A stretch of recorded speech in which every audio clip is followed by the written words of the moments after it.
Мощный удар по тылу и стопроцентное уничтожение детали операции СБУ на территории России, которая перестала быть секретной. Самые важные точки российской энергетики выжжены. Есть ли шанс остановки боевых действий теперь, когда ключевые элементы российских систем под прицелом? Россияне экономят на еде. Государственная программа или вынужденные меры? Меньше покупают или меньше могут купить? Все детали расскажем. Принц оказался на улице. Скандал в королевской семье набирает обороты. Что произошло теперь и кто будет отвечать за все? Об этих и других главных событиях вечера пятницы 31 октября. Самые важные и срочные новости, эксклюзивные подробности. Вы смотрите информационный выпуск «Нехта». Оперативно о событиях в России, Беларуси, Украине и мире. Раньше и понятнее других. Все, что нужно знать сегодня. Украинская спецоперация, о которой молчали больше года, теперь официально. В 2023-м одна из новейших российских ракет средней дальности «Орешник» была уничтожена прямо на полигоне в Капустином Яре. Уничтожены сразу 3 установки и сделали это вместе – ГУР и Служба внешней разведки. Удар по «Орешнику» стал сокрушительным ударом не только по репутации, но и по оборонным возможностям Росії. Знищення було 100%, це була дуже успішна операція, але вона на той момент жодним чином не афішувалася. Про це доповідалося виключно Верховному головнокомандувачу президенту України, а також про це знали декілька президентів інших країн. Ми це все провели доволі успішно, було 100% підтвердження. Це було в той момент, коли назву «Орешник» ще, в принципі, ніхто на широкому загалі не знав, не використовував, і росіяни на той час особливо ним ще не погрожували. Ракету ликвидировали летом 2023-го, а детали операции не раскрывались. Но сам факт ее существования подтвержден официально впервые. Reuters отмечают, что не могут независимо подтвердить это заявление, но тот факт, что СБУ раскрывает детали только сейчас, спустя 1,5 года, только подогревает интерес. Дрон пробил защиту крупнейшей ТЭЦ региона. Ночью в российском Орле гремели взрывы. Местные жители первыми сообщили о звуках ударов по Орловской ТЭЦ. Это крупнейший объект генерации тепла и электроэнергии в регионе. В видео с места событий публиковали очевидцы. Кадры геолоцировала Астра. Губернатор области Андрей Клычков признал факт атаки. По его словам, дрон был сбит, но обломки упали на территорию станции, повредив оборудование электроснабжения. Мы этому, конечно же, с вами верим. Орловская ТЭЦ обеспечивает критическую инфраструктуру региона, и ее вывод из строя может иметь серьезные последствия. Атакована была также электроподстанция Владимирская, один из ключевых энергообъектов Центральной России, была атакована тоже неизвестными, но очень добрыми дронами. Но и это еще не все последствия бурной ночи в России. Под атаку попал нефтеперерабатывающий завод «Славнефть-Янос», один из крупнейших в стране. По данным телеграм-каналов и российских медиа, атака была совершена с помощью дронов. Часть из них, предположительно, была сбита, но нескольким удалось достигнуть цели. На территории комплекса зафиксированы взрывы, местами возник пожар. Ярославский нефтеперерабатывающий завод «Славнефть-Янос» перерабатывает до 15 миллионов тонн нефти в год и входит в пул стратегических объектов, находясь под управлением совместного предприятия «Газпромнефти» и «Роснефти». Итого 3 важнейшие точки на территории агрессора за ночь практически выведены из строя.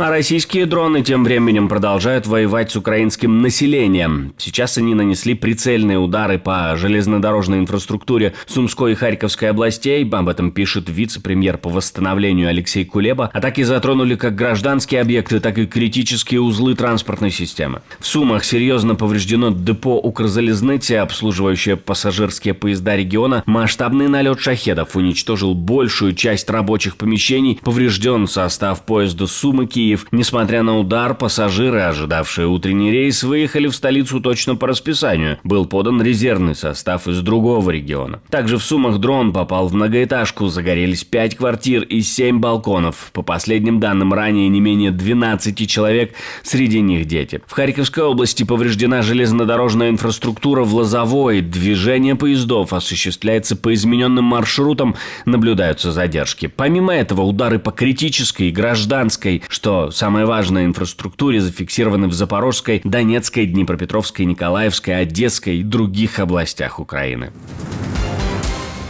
Не попадитесь в ловушку Путина, говорят в украинском МИДе. Дипломаты предостерегают представителей медиа от участия в предложенной Россией поездке в зону боевых действий. Там напоминают о трагических последствиях подобных гарантий со стороны Москвы.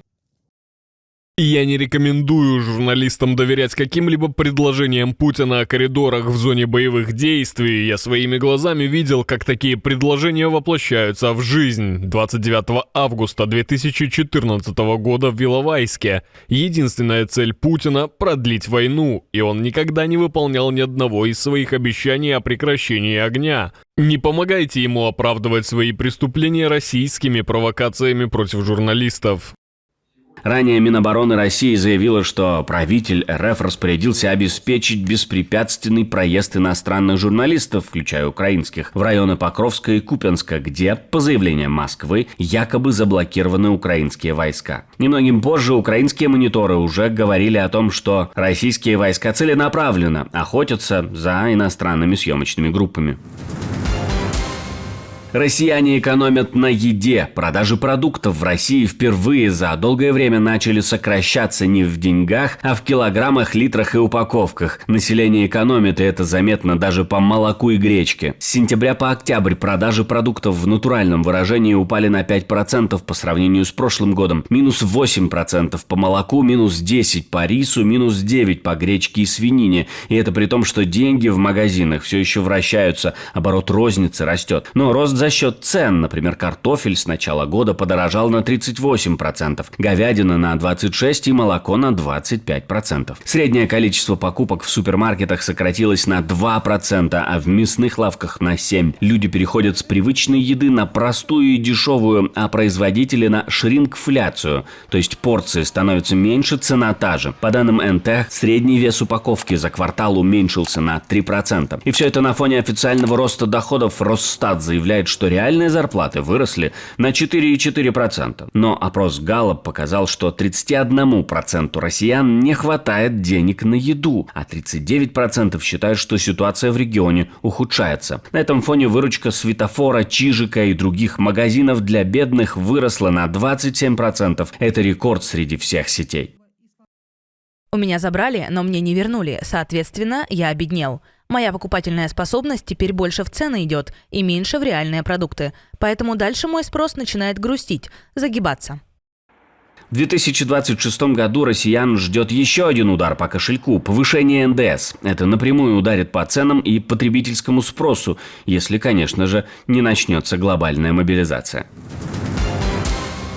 Латвия может стать первой в ЕС, но в не совсем обычном направлении. После 14 часов ожесточенных дебатов латвийский Сейм проголосовал за полный выход из Стамбульской конвенции о борьбе с насилием в отношении женщин. Теперь у президента страны есть 10 дней, чтобы подписать решение или отправить его обратно в парламент. Это решение сделает Латвию первой страной в Европейском Союзе, официально денонсировавшей соглашение. До этого на такой шаг решалась только Турция. Накануне голосования тысячи протестующих вышли к парламенту в Риге. Они обвинили депутатов в укрывательстве насильников и популизме. На плакатах лозунги о правах женщин и прямые сравнения с российским подходом, где Стамбульская конвенция не была подписана совсем. Противники документа в Латвии настаивают, что он противоречит традиционным ценностям и критикуют определение понятия гендер. Международные правозащитники и европейские партии уже осудили решение и назвали его ударом по системе защиты жертв насилия.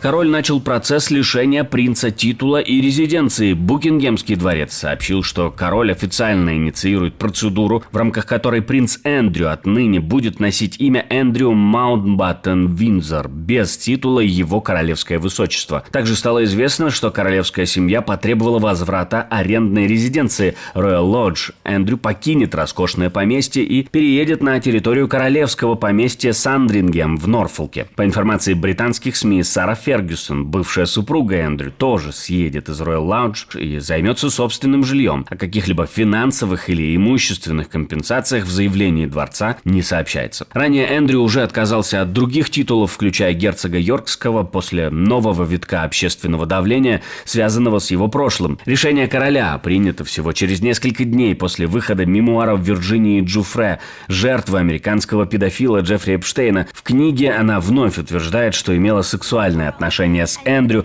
в том числе в 17-летнем возрасте. Хотя герцог Йоркский и заплатил Джуфре миллионы долларов в 22 году, чтобы урегулировать гражданский иск о сексуальном насилии, он по-прежнему отрицает все обвинения. Ночь ужасов в Белом доме. На этот раз все было детально проработано и расписано. Президент США Дональд Трамп и первая леди Мелания устроили традиционный хэллоуинский прием для детей в Белом доме. Главы государства встречали маленьких гостей в окружении тыкв и декораций, раздавая шоколадки и улыбки. Среди самых ярких образов вечера дети в костюмах самого Трампа, Мелании и даже их охраны. Мальчик в костюме унитаза стал неожиданным хитом вечера. В отдельный эпизод превратилась сцена с девочкой, которая решительно потрясла Трампа за руку, чтобы добиться его внимания. Момент уже разлетелся в соцсетях. Американская пресса напомнила, как в прошлом году на Хэллоуин в Белом доме президент Байден притворился, будто кусает ребенка в костюме курицы. В этом году Белый дом был скорее в духе карнавального шоу, чем сюрреалистического перформанса.